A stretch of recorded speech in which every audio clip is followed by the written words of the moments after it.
Now, that means that you're taking sewage and pushing them toward your kitchen. I think that's insane. That lacks practicality. You don't see it anywhere in nature. Everybody's trying to get rid of the waste out of the house because they're toxic. No question about it. So you must understand that there's another channel for eliminating cellular waste, and it becomes very obvious. And you can see this firsthand.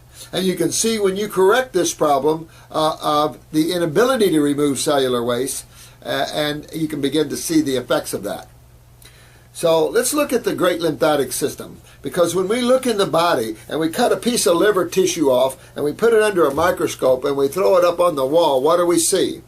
We see a bunch of cells and two major fluids. One of the major fluids is moving fairly quick. That's the blood. Now the blood only comprises 1/4 of this fluid. Only 1/4 of the fluid, and medical doctors are fixated on that fluid? Are we really? What's 3/4 of interstitial fluids? That's right. That's your lymph fluids. Your lymph fluids is your thicker lipid-based, probably cholesterol-based, lipid-based fluid. It's a thicker mucousy fluid. The mucosa that lines your mouth, your sinuses, lines the whole body, the gut, the lungs, the bronchi. All that mucosa is part of your lymph system. Your lymph system is the body's gigantic sewer system / main immune system.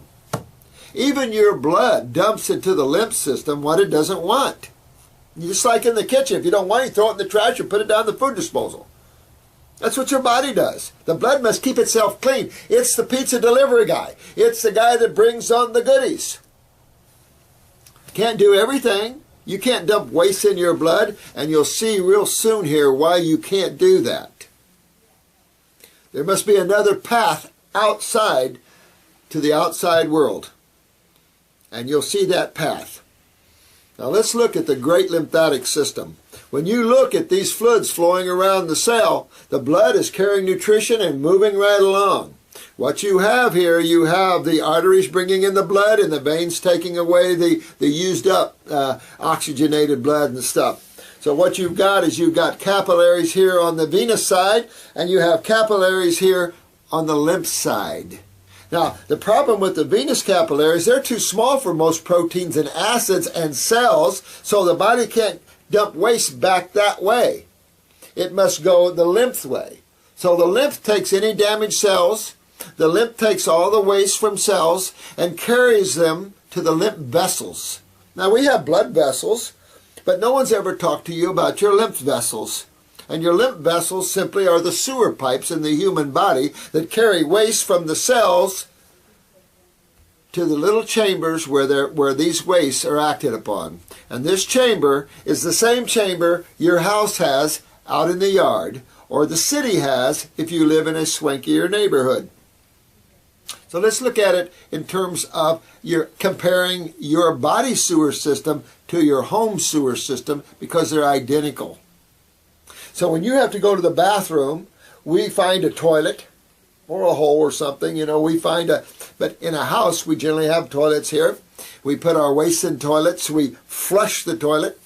We know our wastes are being pushed through the sewer pipes by the water. We know, if you know a little more about it, you know that out in the yard is a septic tank. Now, septic tanks are designed to where all your waste go into them. The liquids are ran off to the drain field and absorbed back down into the aquifers, being filtered through all the layers. But your solids are staying in the tank. Now, who's in that tank just waiting for supper to come along? Bacteria. Absolutely, your septic tank is full of bacteria. I used to build custom homes for a living, and when I put in a new septic tank, friends would say, "Did you seat it?" I said, "No, I don't seat the septic tanks. You'll smell it for a couple of days, but it won't take long." Because you can't keep microbes out. Well, this ridiculous, I gotta wash my hands, bacteria. Tell that to an old farm boy that's lived on a farm around all kinds of hogs and cattle and all kinds of things. Don't be afraid of bacteria. Be afraid of waste. If you're going to be afraid of anything, don't be afraid of the messenger. Be afraid of what your bacteria is acting upon. This is the problem. medical doctors still go by this antiquated Jenner Pasteur theory of the germ. And wasn't it Pasteur, I believe, died on his deathbed saying, whoops, nope, I'd killed one of my kids trying to prove something that's fallacy. We still live by that. That's what I love about science. It is about as constipated as you can get. Biological transmutations was introduced in the early 1900s, and some chemists are still going, Every biochemist I know of disagrees. Every chemistry professor disagrees to some extent. So just understand that science is already here. Science is God. Science is nature. This is a large laboratory or biosphere that is supporting untold amount of life forms on it. God knows and has it down, not man. Man is too busy trying to dispel what God did or put some kind of curve on it that has no basis in reality. What's going on is going on in life, and it's going on without the help of man. What man's doing is toxifying the planet even more.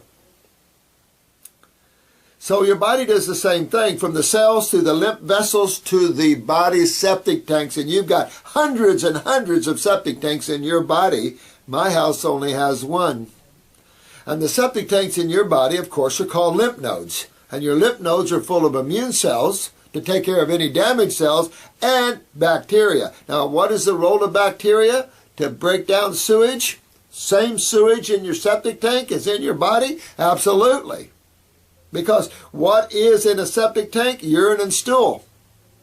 And I just gave away where your body gets rid of waste, didn't I? I just gave that to you. Because from the lymph nodes, medical doctors believe you reabsorb waste back into the venous system. They don't even consider lymph nodes as a big deal. They soon cut out your tonsils or adenoids or appendix or any lymph node you want. Just cut it. If it's swollen, cut it out. Okay, so let's look at this. Let's say that you got up in the morning, you use the toilet, you flush the toilet, and pretty soon you go, oh my God, this is backing up in my house. Something's blocked. So you call a septic man out. He comes out and he says, well, sir, your septic tank's full out there. Going to have to remove it.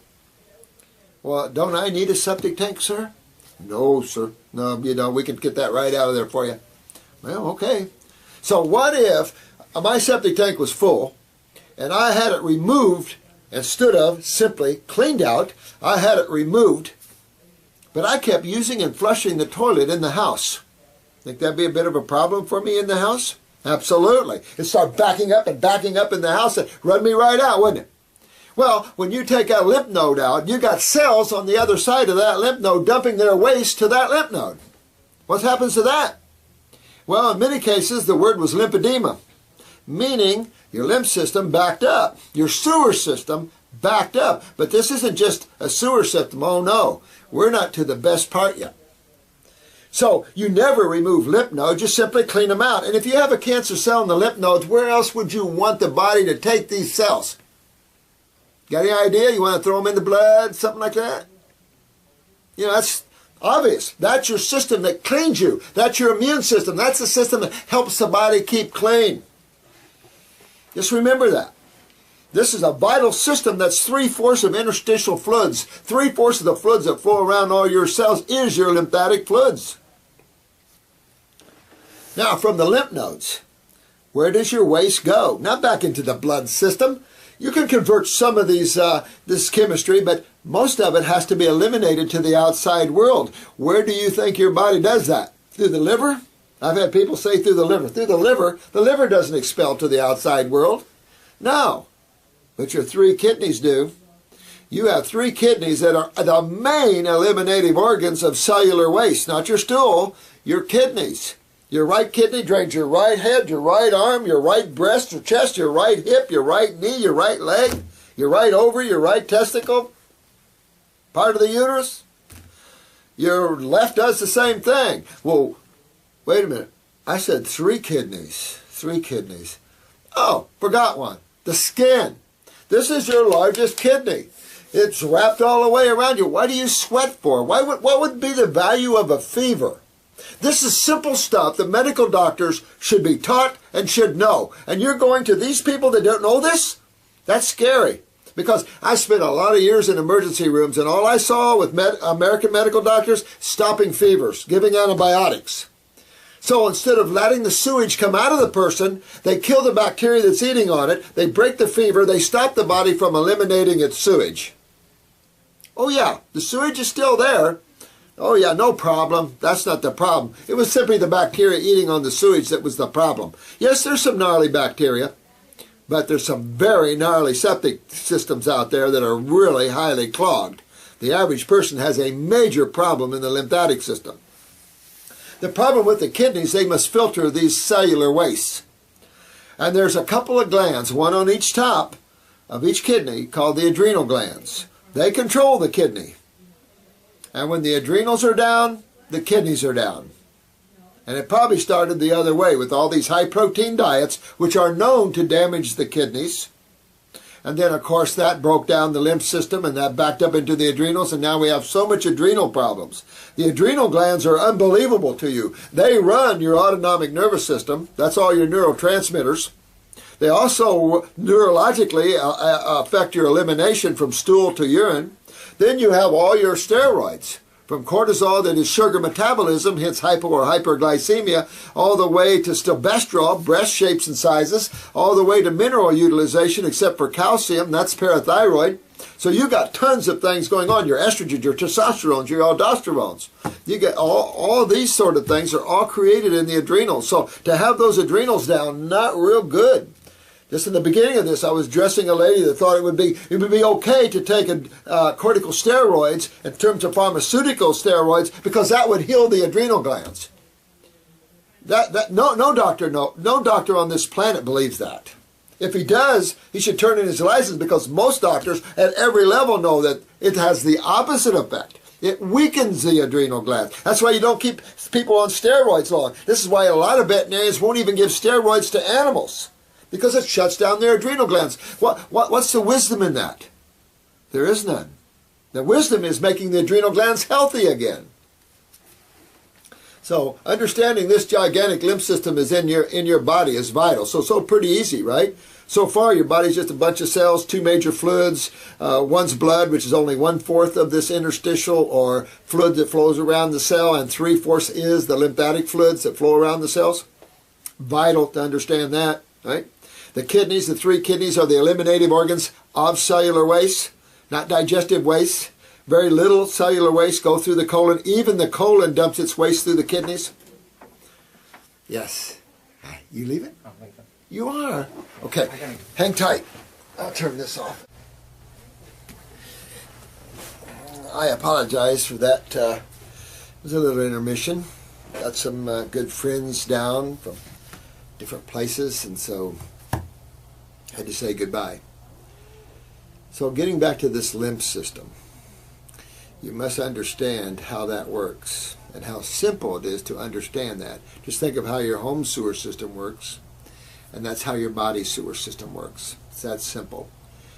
But where we differ is the understanding of the kidneys. When you pee in a jar and your urine is clear to a little yellow to maybe amber, okay, no problems. It doesn't matter what color when you're detoxifying. But if your urine is clear, there's no sediment in the urine, there's no mucus threads in the urine, you're not filtering your lymph system. Remember, your urine should have chemistry in it. For males that pee in a toilet, your urine should head toward the bottom of the toilet. It should be more dense than the water.